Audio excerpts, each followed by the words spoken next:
talked about delusional confidence, how and you feel it. You feel it at the end of the day. You feel it when you put your head on that pillow. You feel it when you look at your face in the mirror before you go to bed.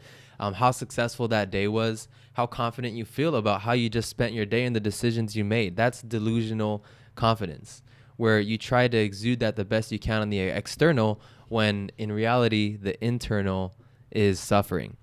So true confidence, what Lucas touched on, is stems from taking care of your internal and and I think that in turn does take care of your external. Yeah, it's like the cliche saying, always you gotta look good to feel good. Yeah, I love that saying. You look good, feel good. When you feel good, you play good or perform good. Yeah.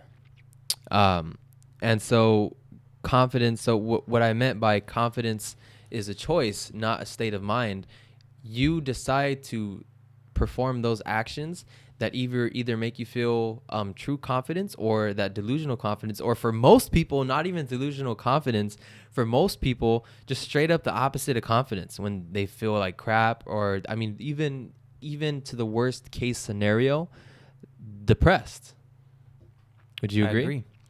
Like you said, feel like crap, and confidence being a decision. Yeah. You're not making the decision to necessarily feel like crap, but you're making the decision to continue eating those foods that make you feel like crap, or you're making the decision whether to work out, whether not to work out, decision to get blackout drunk every fucking night.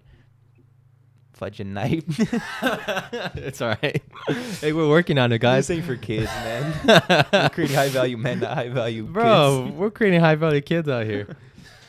But you make these decisions every day consciously. You're consciously making these decisions. Yeah, that's right. You're not waking up one day and subconsciously just throwing down a whole pizza. I mean, to touch on that, I think now we're talking about habits. Yeah. So when you do something for a certain amount of time, it becomes a habit where it's almost subconscious. That's where this becomes so scary. If you develop the habit of having of these traits that are beta traits, that are weak traits, for example, saying you're going to do something and not do it, when you do that so many times, you start to not feel bad about it. Yep. And when you actually do have something important to your life that you really want to accomplish, you develop that habit that didn't prepare you to accomplish that level of success, that level of work, that job interview, whatever it is you set out to do that day, or for that job or whatever. If you didn't prepare yourself with the right habits, with the right mindset, and you've created that identity, again, we're going back to identity, that identity that you're not confident to do those things, then you're going to let yourself down, and it's only going to create an even worse downward spiral. Mm-hmm. So how would you say that someone becomes confident? How would I say someone becomes confident? Just like what I said earlier, confidence is gonna start. Like, maybe you look in the mirror and you don't like what you see. So the way to change that is to eat better and to work out. I bring this around so much because it's like a really big part in both of our lives. Huge. But this is where it starts. Especially for men. Right. If you're not taking care of yourself, then what is there to be confident in? You know Right. what I mean? If you're lazy and fat and just sit on your couch all day and don't do nothing, and you look in the mirror and you don't like what you're doing, but you're still making those decisions, you're never going to build confidence because you don't step outside of your comfort zone to even do something as simple as walking around your neighborhood to start. You don't Right. have to go to the gym to work out. You could, I mean, our gyms around us have been closed, and Bailey does a lot of calisthenics. I've just been like jump roping and doing only push-ups. So bad. But I think becoming, like, confidence isn't something you're just going to get overnight. I think you got to take the proper steps in the beginning to slowly build that snowball effect of confidence. I feel like confidence is a snowball effect. That's 100% amazing analogy to wrap together what I said.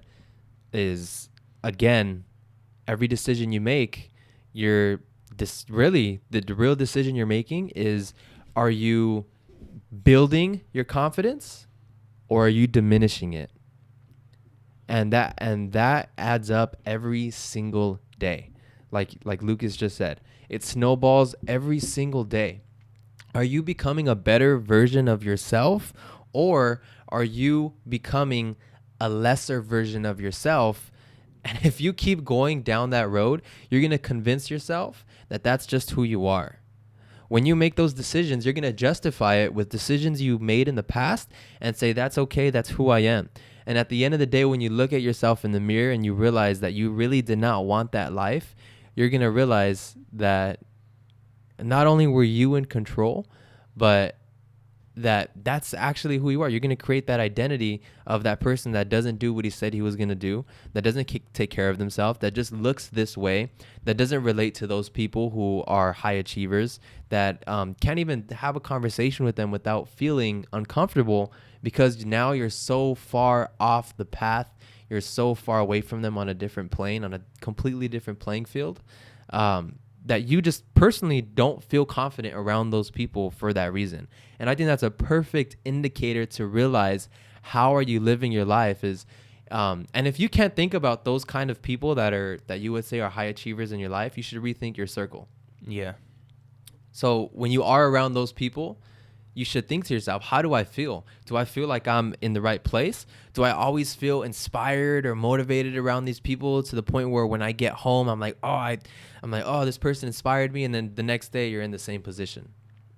Or do you feel like when you're around that people, you go home and you feel positive and you want to keep going and you feel like you're at home with these people? These are your people. You guys are on the same mission. You guys are both building yourself, and you guys can have conversations about improving together, whether it's physical, whether it's mental, whether it's financial, or any part of your life that we're constantly looking to improve, or again, becoming a better version of yourself.